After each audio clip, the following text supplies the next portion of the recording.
இனத்துக்காக பல தசாப்தங்களாக போராடி ஒரு மாபெரும் இயக்கத்தை கட்டி எழுப்புவதற்காக அயராது உழைத்து உலகமெல்லாம் உற்று பார்க்கும் ஒரு பேரை தனக்காக அடையாளமாக கொண்டவரையும் அவருடன் சேர்த்து இறுதி யுத்தத்தில் வீரச்சாவை தழுவிய 24 மாவீரர்களுக்கும் நினைவு கூற அல்லது அஞ்சலி செலுத்த அவர்களின் வாழ்க்கையின் இறுதி காலங்களை வெளிப்படுத்த இங்கு வந்திருக்கும் தேசத்தின் பற்றாளர்கள், அபிமானிகள், ஒன்றாக பயணித்தவர்கள் அனைவருக்கும் என் வணக்கத்தை முதற்கண் தெரிவித்துக் கொள்கிறேன்.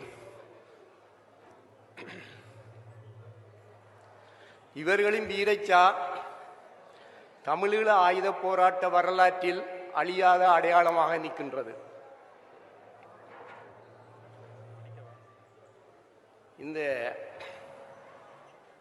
நான் சுவிஸிலிருந்து இங்கே என்னை வரும்படி அழைத்த தென்னவன், ரவி மாஸ்டர், இலக்கியன், சசி போன்றோருக்கு முதற்கண் நன்றியை தெரிவித்துக் கொள்கிறேன். அவர்களிடம் நான் கேட்டேன், நான் வந்து என்ன செய்கிறேன்? எனக்கு இல்லை, நீங்கள் தான் வந்து ஆரம்பகால வரலாறு சொல்ல வேணும் என்று. அப்போ கடைசி கால வரலாறு சொல்கிறேன். அவங்க சொன்னாங்க, ஆரம்பகால வரலாறுல பொட்டம்மானோட கூட பயணித்ததில் நீங்கள் ஒரு ஆள் ஆனபடியாக நீங்கள் சொன்னாதான் அதுக்கான ஒரு சிறப்பாக இருக்கும்.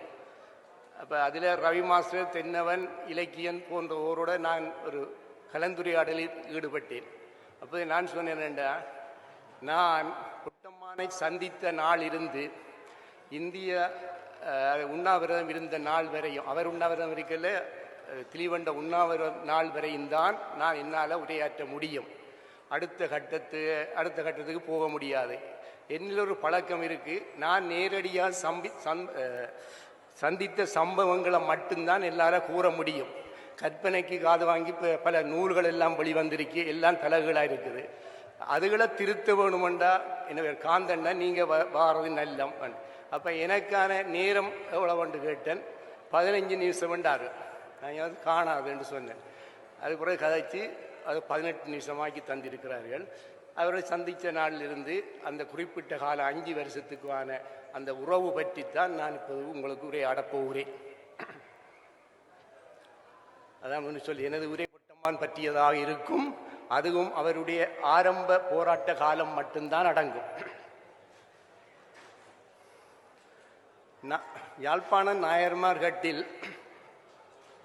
வாழ்ந்த சண்முகநாதன் அசலாம்பிகை தம்பதிகளுக்கு 4வது பிள்ளையாக பிறந்த சிவசங்கர் பின்னாளில் பொட்டம்மானானார்.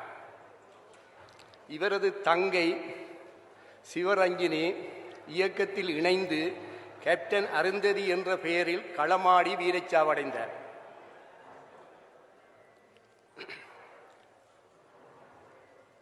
பொட்டம்மான் குடும்பத்திற்கு நாயன்மார்கட்டில் 2 வீடுகள் இருந்தன.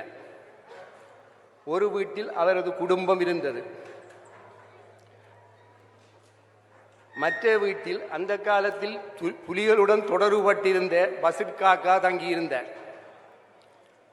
அந்த காலத்தில் நடைபெற்ற திருநெல்வேலி வங்கி கொள்ளை தொடர்பாக தொடர்ந்து அதில் சம்பந்தப்பட்ட சிலர் கைது செய்யப்பட்டதனால் புலிகளின் மறைவிடமாக இருந்த இடங்கள் போலீசாரின் கண்காணிப்புக்கு உள்ளாகி உறுப்பினர்கள் கைதாகும் ஆபத்து இருந்தது.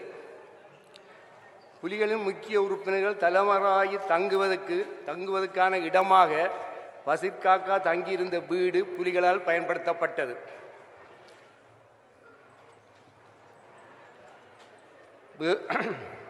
வேறு இடங்களில் தேடப்பட்ட நிலையில் மறைந்திருந்த போராளிகளான பண்டிதர், கிட்டண்ணா, நேசன், தேவரண்ணா, பந்தண்ணா போன்றோர் இந்த இடத்துக்கு அழைத்து வரப்பட்டு தங்க வைத்து பாதுகாப்பாக இந்தியாவுக்கு அனுப்பி வைக்கப்பட்டார். அதனைத் தொடர்ந்து பசிர்காக்கா அந்த வீட்டை பல்கலைக்கழக மாணவர்கள் தங்குவதாக கேட்கிறார்கள் என கூறி வாடகைக்கு எடுத்ததன் பின்னர் சீலன், புலேந்திரன், ரஞ்சன் லாலா, சங்கர், ராமு, ரகு ஆகியோர் தங்கியிருந்தனர். பொட்டம்மானின் பெயர் எப்படி வந்தது? தமிழரின் விடுதலைக்கு வழி தேடி திரிந்த இளைஞர்களுக்கு தமிழ் அரசியல்வாதிகள் ஒரு வழிகாட்டுவார்கள் போல் ஒரு மாயத் தோற்றம் இருந்தது. இந்த காலத்தில் ஒரு துடிப்பான தமிழ் இளைஞன் மேடை ஏறி பொட்டு வைத்தான் ஒரு அரசியல்வாதிக்கு, தமிழ் அரசியல்வாதிக்கு. அந்த இரத்த பொட்டு வைத்தவர்தான் விடுதலை புலிகள் இயக்கத்தில் இணைந்து உலகம் உற்று நோக்கும் புகழ்பெற்ற போராளியாகி வீரரான பொட்டம்மான். பொட்டம்மான் அந்த வீட்டில் தங்கியிருந்த இயக்க உறுப்பினரோடு ஏற்பட்ட நெருக்கம் மேலும் வலுத்தது. அவர்களில் ஒருவரான சீலன் இவரை பொட்டு என்று அழைத்தார், இரத்த பொட்டு என்றும் அழைத்தார். சில நாட்களின் பின்னர் பசிர்காக்காவின் உறுதிப்படுத்தலின் பேரில் 1982 ஆண்டு முழுநேர உறுப்பினராக இயக்கத்தில் இணைந்து வன்னிக்கு அனுப்பப்பட்டார். அவர் 81 ஆண்டு சேரல, 82 ஆண்டு தான் சேர்ந்தவர். வன்னியில் உடையார்கட்டு பிரதேசத்தின் அடர்ந்த இயற்கை சூழலில் அமைந்திருந்த இருட்டுமடு என்னும் மறைவிடத்தில் தேசிய தலைவரின் நேரடி பார்வையின் கீழ் 12 பேருக்கு ஆரம்ப பயிற்சி வழங்கப்பட்டது. இந்த பயிற்சியில் விக்டர், லிங்கம், ராஜேஷ், அருணா, அல்பர்ட், ரெஜி, கணேஷ், ஆனந்த், யோகன், சுப்பண்ணா, ஞானம் ஆகிய போராளிகளுடன் பொட்டம்மானும் பயிற்சி பெற்றார். பயிற்சி எடுத்ததால் முதலாவது ஆரம்ப பயிற்சி எடுத்தது. அடுத்தது அவர்கள் நடவடிக்கை என்று பார்ப்போம். 1983 ஆண்டு மே மாதம் 18 நடைபெற இருந்த உள்ளூராட்சி தேர்தலை புறக்கணிக்க விடுதலை புலிகள் தீர்மானித்தனர். அதன்படி நிர்வாகத்திற்கான தேர்தல்களை புறக்கணிக்கும்படி தேசிய தலைவர் வரைந்த துண்டு பிரசுரத்தை தமிழர் விடுதலை கூட்டணி பணிமனைக்கு செல்லக்கிளி அம்மான் தலைமையில் கொண்டு சென்ற குழுவினரில் பொட்டம்மானும் ஒருவராக இருந்தார். பயிற்சி முடிந்ததும் பொட்டம்மான் மேற்கொண்ட முதல் நடவடிக்கை இதுவாகும். பயிற்சி அந்த உள்ளூர் பயிற்சி. அங்கு அன்றைய எதிர்க்கட்சி தலைவர் அப்பா புள்ளை அமரலிங்கம் தலைமையில் கூடியிருந்த வேட்பாளர்களுக்கு அங்கிருந்த தமிழ் அரசியல்வாதிகளுக்கு இரத்த திலகமிட்ட இளைஞன் புலியாகி நின்று விடுக்கும் வேண்டுகோளை நிராகரிக்க முடியாத நிலை ஏற்பட்டதனால் அவர்களின் அநேகமான வேட்பாளர்கள் தாம் தேர்தலிலிருந்து விலகுவதாக அறிவித்தனர். அடுத்தது திருநெல்வேலி சமர். இந்த சமர் நடக்கும் போது தமிழீழ விடுதலை புலிகள் மொத்த உறுப்பினர் எண்ணிக்கை 30 ஆகும். அந்த 30 பேரில் பொட்டம்மான் ஒருவர். ஆனால் அவர் இத்தாக்குதலில் பங்கு பெற்றவில்லை. இதற்கான காரணம் 83 ஜூலை 15 அன்று தென்மராட்சி மீசாலை பகுதியில் நிகழ்ந்த ஒரு சுற்றி வளைப்பில் புலிகளின் இயக்கத்தின் முதல் தாக்குதல் பிரிவு தலைவர் லெப்டினன்ட் சீலன், வீரவேங்கை ஆனந்த் வீரச்சாவை தழுவினர். அதேவேளை அருணா என்ற போராளி கடுமையாக காயமடைந்தார். அந்த சூழ்நிலையில் காயமடைந்த போராளியின் பாதுகாப்பும் சிகிச்சை ஏற்பாடுகளும் உறுதி செய்யப்பட வேண்டிய அவசியம் ஏற்பட்டது. இப்பொறுப்பு முழுமையான நம்பிக்கையுடனும் பொறுப்புணர்வுடனும் பொட்டம்மானிடம் ஒப்படைக்கப்பட்டது. இதன் விளைவாக இயக்கத்தின் வரலாற்றில் இடம்பெற்ற திருநெல்வேலி தாக்குதலில் அவர் நேரடியாக பங்கு பெற்ற முடியாத நிலை ஏற்பட்டது. எனினும் அவருக்கு வழங்கப்பட்ட அந்த பொறுப்பு இயக்கத்தின் உள்ளொழுங்கு, போராளி ஒற்றுமை மற்றும் பரஸ்பர பொறுப்புணர்வு ஆகியவற்றின் ஆழத்தை வெளிப்படுத்தும் முக்கியமான நிகழ்வாக அமைந்தது. அடுத்தது திருநெல்வேலி தாக்குதல். திருநெல்வேலி தாக்குதலை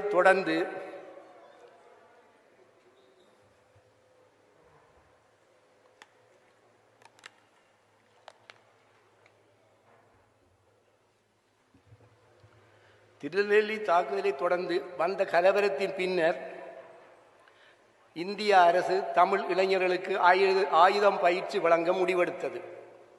அந்த திட்டத்தின் கீழ் புலிகள் இயக்கத்தினரும் சேர்க்கப்பட்டனர். இயக்கத்தில் ஏற்கனவே செயல்பட்டு வந்த போராளிகளில் கணிசமானோரும் புதிதாக இணைந்த இளைஞர்களும் தமிழ்நாட்டுக்கு கொண்டு வரப்பட்டு பல நகரங்களில் தற்காலிகமாக தங்க வைக்கப்பட்டனர்.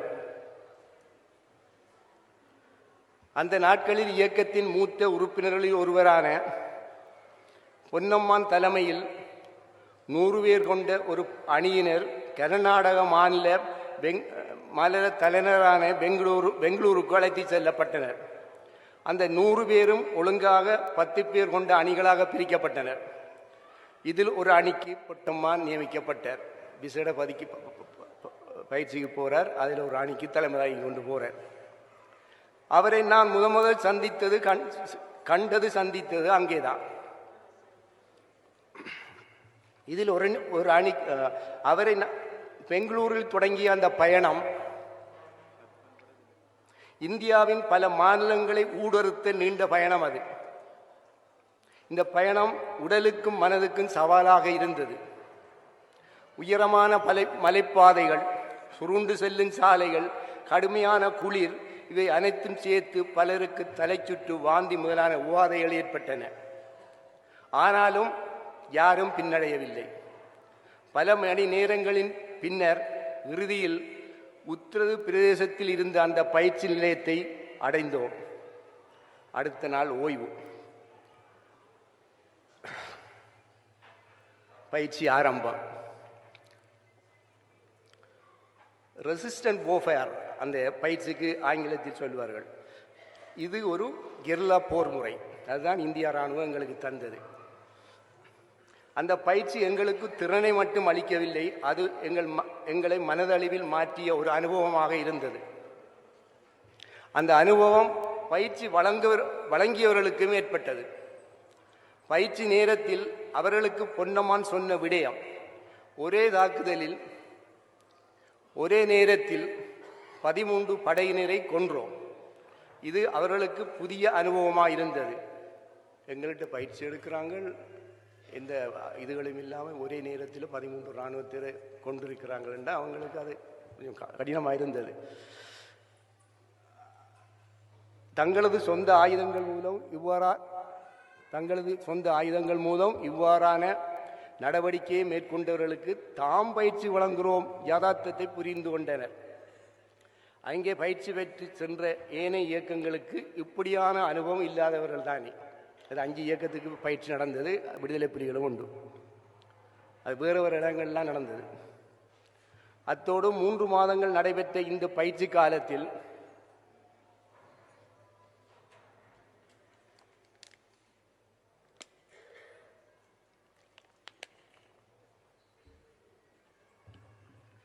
மூன்று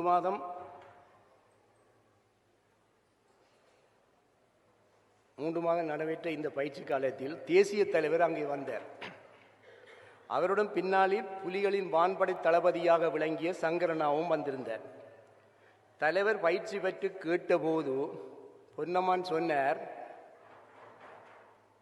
அவர்கள் சொல்லுகிறார்கள் அடித்து விட்டு ஓடு, ஹிட் அண்ட் ரன். அதுக்கு தலைவர் சொன்னார், நாங்கள் அடித்தால் அவர்கள் ஓட வேண்டும். அதன் அர்த்தம், நாங்கள் கெர்லா அமைப்பு மட்டுமல்ல, காலப்போக்கில் ஒரு மரபுவழி இராணுவமாக மாற வேண்டும் என்பதுதான். பயிற்சி முடிந்து மீண்டும் பயணம். இரவு நேரத்தில் சென்னையை வந்தடைந்தோம். எங்களை ரயில் நிலையத்தில் வரவேற்க அப்பை அண்ணன் மற்றும் சங்கர் அண்ணா ஆகியோர் வந்திருந்தனர். வந்தவர்கள் 100 பேரும் 2 அணிகளாக பிரிக்கப்பட்டு 50 பேர் கோயம்புத்தூருக்கும் மற்ற 50 பேர் மதுரைக்கு அனுப்பப்பட்டது. மதுரைக்கு போன குழுவில் பொட்டம்மானும் இருந்தார். இது பொட்டம்மானை பற்றி தான் கற்க போகிறேன். முதலாவது பயிற்சியை வெற்றிகரமாக முடித்த அணியிலிருந்து தாயகம் திரும்ப உறுதியும் தெளிவும் கொண்ட கிட்டண்ணா தலைமையில் 7 பேர் கொண்ட 4 அணிகள் உருவாக்கப்பட்டது. அந்த அணிகளில் ஒன்றுக்கும் தலைமை தாங்கினார். பயிற்சி எடுக்கிறார். பிறகு பயிற்சிக்கு ஒரு 10 பேர் தலைவராக வரார். பிறகு 7 பேர் கொண்டு அந்த டைமில் சொல்ல போனால் கிட்டண்ணா லெப்டினன்ட், இவர் செகண்ட் லெப்டினன்ட், 4 பேரில் விரும்புகிறார். 7 பேர் கொண்ட குழுவில் ஒவ்வொரு அணியும் தேசிய தலைவருடன் இணைந்து நின்று படம் எடுத்துக்கொண்டது. நான் அதை கற்பனையில் சொல்லலை, நான் பக்கத்தில் நின்றேன். நான் அதையும் சொல்லித்தேன். இதை அங்கே சில பேர் எழுதுகிறாங்க புத்தகங்கள் எல்லாம், காதில் வாங்கி சொல்லலை, நான் பக்கத்தில் நின்றான். அதை அடித்து சொல்கிறேன். ஒவ்வொரு அணியும் தேசிய தலைவருடன் இணைந்து நின்று படம் எடுத்து கொண்டனர். அந்த தருணம் ஒரு சாதாரண நிகழ்வு அல்ல. அது புலிகள் வரலாற்றில் அடுத்த கட்ட நகர்வு. அது 30 பேரோட திருநெல்வேலி செய்கிறார்கள். அடுத்த 100 பேரை பயிற்சி எடுத்து வந்துட்டு 7 பேர் கொண்ட கிட்டண்ணா தலைவியில் 4 குழுக்கள் செல்லுது. இதுதான் அடுத்த கட்ட நகர்வு. இதில் குறிப்பிட்ட 4 அணிகளில் உள்ள ஏனைய போராளிகளின் பெயர்களை நான் ஏன் கூறவில்லை என்றால், அந்த பெயர்கள் என்னிடம் உள்ளது. எனக்கு ஒதுக்கப்பட்ட நேரம் போதாது. ஆக 24 மாவீரர்களும் வரலாற்று குறிப்புகள் சொல்ல வேண்டி இருப்பதால் அதை சொல்வதை தவித்து விட்டேன். அது சம்பந்தப்பட்டவர்கள் மன்னித்துக் கொள்ளுங்கள். அதன் பின்னர் தேர்ந்தெடுக்கப்பட்ட அணியினர் தாயன் நோக்கி பயணமானார். நான் இங்கே வரலாறு கொண்டு படித்தேன், யாழ்ப்பாணத்து சொல்கிறேன். தாயகம் திரும்பிய அணியினர் பெரிய தாக்குதலை தவித்து சிறு சிறு தாக்குதல் மூலம் அரச படைகளின் மீது அழுத்தத்தை உருவாக்கி கொண்டிருந்தனர். அந்த நேரத்தில் பொட்டம்மான் மீண்டும் தமிழ்நாட்டுக்கு வந்தார். வேதாரண்யம் கடற்கரையை மையமாக கொண்டு தாயகத்தில் இருந்து வரும் புதிய போராளிகள் மற்றும் இங்கிருந்து தாயகத்துக்கு செல்லும் போராளிகளின் நகர்வுகளை அனைத்தையும் ஒருங்கிணைத்து கொடுத்த பொறுப்பானவர்களுடன் சேர்ந்து செயல்பட்டார்.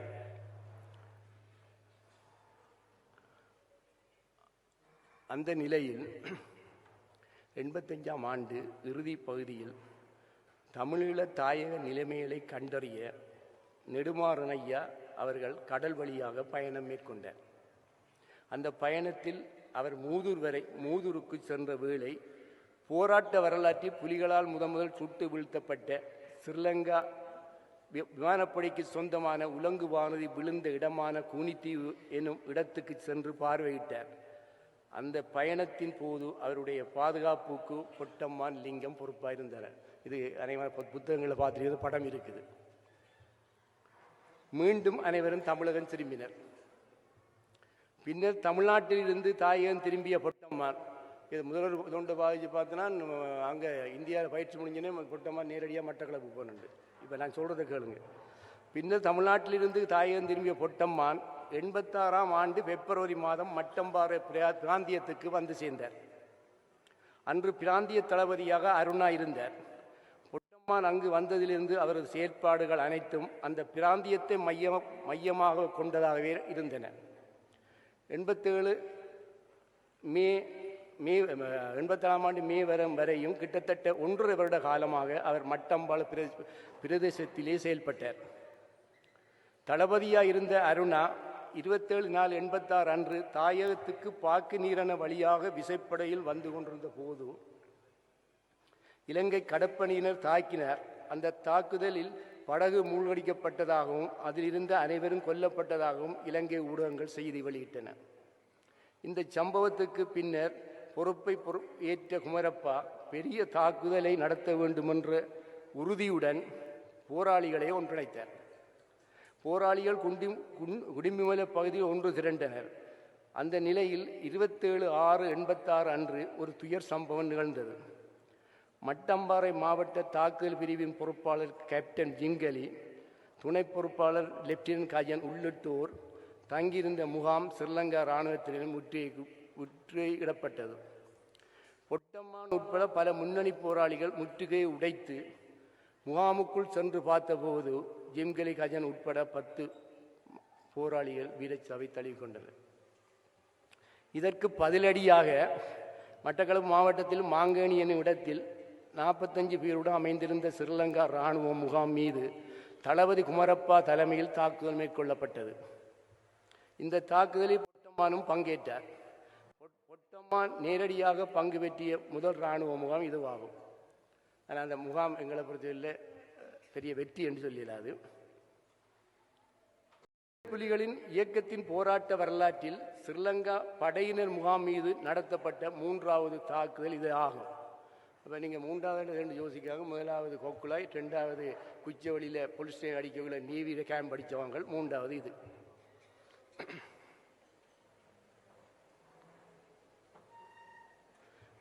அடுத்தது இவர் மட்டக்களப்பில் இருக்கக்குள்ள என்ன நடந்தது என்று பார்ப்போம். 86ஆம் ஆண்டு நடுப்பகுதியிலிருந்து இறுதி வரை பொட்டம்மான் நேரடியாக பங்கு பெற்றிய அவரது தாக்குதல்கள் அவர் செயற்பாட்டின் தன்மையை வெளிப்படுத்த துவங்கின. செங்கலடியில் புதிய தபால் கட்டட திறப்பு விழாவில் உள்நாட்டு அலுவலர்கள் அமைச்சர் அன்றைய KW தேவநாயகம் படையினருடன் கலந்து கொண்டிருந்தார். அந்த நிகழ்வை குறிவைத்து பொட்டம்மான் தலைமையில் தாக்குதல் மேற்கொள்ளப்பட்டது. அந்த தாக்குதல் அரசியல் மற்றும் இராணுவ பாதுகாப்பு வலயத்துக்குள் இருந்த ஒரு நிகழ்வை நேரடியாக இலக்காக கொண்டதால் அன்று அதற்கு தனிப்பட்ட முக்கியத்துவம் இருந்தது. அதைவிட அந்த காலத்தில் சவுத் ஆப்பிரிக்காவில் தயாரிக்கப்பட்ட பபல் கவச வாகனம் பாதுகாப்பு படைகளுக்கு மிகுந்த பலமாக இருந்தன. போராளிகளுக்கு அது ஒரு பெரிய சவாலாக இருந்தது. இந்த வாகனத்தை தகர்க்கும் நோக்கில் ஓக்கி டோக்கியை பயன்படுத்தி ரிமோட்டினை நியூட்டன் மற்றும் முத்துசாமி இருவரும் உருவாக்கினர். இந்த நியூட்டனை தான் சமாதான காலத்தில் பின்னாளில் புலனாய்த்துறை ஆளுமைகளில் ஒருவராக இருந்து செயல்பட்டவர். சமாதான காலத்தில் கொழும்பு சென்றிருந்த சமயம் காணாமல் போனவர். முத்துசாமி 87 ஜூன் 28 அன்று மூதூரில் வீரச்சாவடைந்தார். இந்த குண்டை பரிசித்தி பார்க்க மட்நகரில் கார் ஒன்றுக்குள் வெடிமருந்துகளை வைத்து விசேட அதிரடிப்படையினர் சென்று வரும் வீதியில் காரை நிறுத்தி வைத்து படையினர் சரியாக இலக்கை எட்டியதும் தொலைவில் இருந்து இந்த ரிமோட் மூலம் வெடிக்க வைக்கப்பட்டது. அதுவும் வெற்றிகரமாக முடிந்தது. இந்த குண்டை ரொமி என்ற போராளி இயக்கச் செய்தார். இந்த ரிமோட் மூலம் புலிகளின் அடுத்த இலக்கு பவுல் கவச வாகனம். ஒரு ஓக்கி டோக்கி ரிமோட்டை பொட்டம்மானிடம் கொடுத்து ஒரு பவுல் கவசவாகனத்தை அழித்து விடும்படி தளபதி குமரப்பா பொட்டம்மானிடம் கேட்டுக்கொண்டார். அவரும் பதுள வீதியில் அமைந்துள்ள கொடுவாமடும் என்னும் இடத்தில் வெடிக்க வைத்து பவுல் கவசவாகனத்தை முற்றாக அழித்தார். அடுத்தது 87 ஜூன் மே மாதங்களில் ஸ்ரீலங்கா படையினரின் ஆபரேஷன் லிபரேஷன் நடவடிக்கையும் அதை முறியடிக்க தலைவர் மேற்கொண்ட யுத்திகளும். இத்தாக்குதலுக்கு எதிராக தேசிய தலைவர் அப்போது எல்லா மாவட்டங்களிலிருந்து போராளிகளை ஒன்றிணைக்க முடிவை எடுத்தார். அதன்படி மட்டம்பாறை தளபதி குமரப்பாவுக்கு ஒரு செய்தி ஒன்று அனுப்பினார். பொட்டுவுடன் பூந்து விளையாடக்கூடிய 50 பேர் கொண்ட அணியை அனுப்புமாறு. தலைவரின் வேண்டுகோளை ஏற்ற குமரப்பா பொட்டுவுடன் 50 பேரை கொண்ட அணியை அனுப்பி வைத்தார். அதன் பின் அடுத்த செய்தி வந்தது. மாவட்ட பொறுப்பை ஒப்படைத்துவிட்டு குமரப்பாவும் உடனடியாக யாழ்ப்பாணம் வர வேண்டும் என்று. வரும்போது அங்கே இருக்கின்ற யாழ் மாவட்டத்தைச் சேர்ந்த போராளிகள் அனைவரையும் கூட்டி வரும்படி செய்தி வந்தது. அன்றைய காலத்தில் வடக்கிலிருந்து மட்டம்பாறை பிராந்தியத்துக்கு களப்பணி செய்ய வந்த போராளிகள் 29 பேர். அதில் 7 பேர் மாவீரராகிவிட்டனர். மீதி 22 பேரில் மாவட்டத்தின் நன்மை கருதி 4 பேரை தவித்து மீதி 18 பேருடன் குமரப்பா தன்னுடைய அனைத்து பொறுப்புகளையும் ஒப்படைத்துவிட்டு யாழ்ப்பாணம் சென்றார். யாழ்ப்பாணம் சென்ற குமரப்பா யாழ் மாவட்ட தளபதியாக நியமிக்கப்பட்டார். பொட்டம்மான் யாழ் கோட்டையை சுற்றிய பகுதிக்கு பொறுப்பை ஏற்றார். அதன் பின்னர் தலைவரின் யுத்தி கிணங்க நெல்லியடியில் மின்னர் கரும்புலி தாக்குதலை மேற்கொண்டார். அந்த தாக்குதல் போராட்ட வரலாற்றில் ஒரு திருப்புமுனையாக பதிவானது. இலங்கை இந்திய ஒப்பந்தம், அதனைத் தொடர்ந்து அமைதி காக்கும் படை, இந்திய படை வருகை. ஒப்பந்தத்தின்படி இந்த வாக்குறுதிகள் நிறைவேற்றப்படாமல் போய்கொண்டிருந்த புலிகள் ஜனநாயக ரீதியில் போராட்டத்தை ஆரம்பித்தனர். நீர் ஆகாரமற்ற உண்ணாவிரதம் திலீபனால் ஆரம்பிக்கப்பட்டது. இந்த காலத்தில் திலீபனுக்கு ஆதரவாக மட்டக்களப்பில் மதனும், முல்லைத்தீவில் திருச்செல்வமும், திருவண்ணாமலை கிருவாவும் உண்ணாவிரதம் இருந்தனர். மட்டக்களப்பு உண்ணாவிரத்தை ஒருங்கிணைப்பாளராக பொட்டம்மான் இருந்தார். திலீபனி வீரச்சாவுடன் உண்ணாவிரதம் முடிவுக்கு வந்தது. திருச்செல்வம், கிருவா, மதன் மூவரும் உண்ணாவிரதத்தை கைவிட்டனர். மட்டக்களப்பில் உண்ணாவிரதம் இருந்த மதன் விசேட சிகிச்சைக்காக இந்தியா உலங்கு வானூர்தி மூலம் யாழ்ப்பாணம் கொண்டு செல்லப்பட்டார். அவரிடம் பொட்டம்மான் சென்றார். இதற்கு பிறகு வார விஷயம்தான் புலனாய்த்துறை சம்பந்தப்பட்டதும். அதை அநேகமாக ரவி மாஸ்டர் சொல்லுவார் என்று நினைக்கிறேன். அடுத்தது இன்னொரு விஷயம் ஒன்று பொட்டம்மான் குடும்பம் பற்றி கூறிவிட்டு நான் உரையை முடிக்க போகிறேன். போராட்டத்துக்கு மத்தியிலும் சில காதல் சம்பவங்கள் நடந்து கொண்டுதான் இருந்தன. போரென்றால் புலிக்கொடி, போரென்றால் புலிக்குணம், பொங்கும் இன்ப காதல் என்றால் பூமனம் என்று ஒரு சினிமா பட வசனம் வரும். அது உண்மை என்று நிரூபிப்பது போல எமது போராளிகளுக்கும் போராட்டத்துக்கு இடையூறும் தடங்கலும் ஏற்படாத வண்ணம் காதலும் போராட்டமும் ஒன்றாக இணைந்து நடைபோட்டது.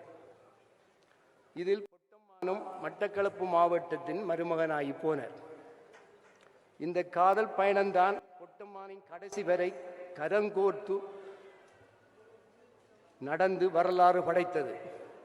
ஒரு போராளிய போராட்ட சூழ்நிலையிலும் கரம் பிடித்து நடந்த அந்த பயணத்தில் பார்த்திபன், அருள்வேந்தன், கலைக்கண்ணன் என்று 3 புதல்வர்களை பெற்று அதில் ஒரு புதல்வரை வீரரானார். மற்ற இரு புதல்வர்களும் யுத்தத்தில் பலியானார்கள். இந்த இக்கட்டான நேரத்தில் ஒன்றாக பயணித்த வக்சலா, அவரின் துணைவியார் வக்சலா என்ற பயணித்த குமாரி வக்சலா என்ற அவருடைய துணைவியார் என்ற அந்த பெண்மணி மூச்சை நிறுத்தியுள்ளார். இறுதி மூச்சு வரை இலட்சியத்தை இழக விடாமல் இறுக பற்றி கொண்ட வீர வரலாறு வேறு எந்த மண்ணில் நடக்கும்? நாம் காலங்காலமாக படைப்பதற்கும் பெருமை கொள்வதற்கும் ஒரு பாடம் தந்த அந்த பெண்மணிக்கும் வீர புதல்வர்களுக்கும் அந்த மாவீரனுக்கும் இதே போலவே வரலாற்றை கொண்ட இன்று நினைவு கூறப்படும் மாவீரர்களுக்கும் அவரது உறவுகளுக்கும் சிறன் தாழ்த்தி வணக்கத்தை தெரிவித்துக் கொள்கிறேன். என்னை இந்த நிகழ்வுக்கு கலந்து கொள்ளுமாறு நேரடியாக சுவிஸ் வந்து அழைப்பு விடுத்த ரவி மாஸ்டர், தென்னவன், இலக்கியன், கண்ணன், அன்பு, சசி, விஜி போன்ற போராளிகளுக்கும் மேடையில் உரையாற்றும் சந்தர்ப்பத்தை ஏற்படுத்தி தந்த தென்னவனுக்கும் நன்றியை தெரிவித்துக் கொண்டு எனது சிற்றுரையை முடித்துக் கொள்கிறேன்.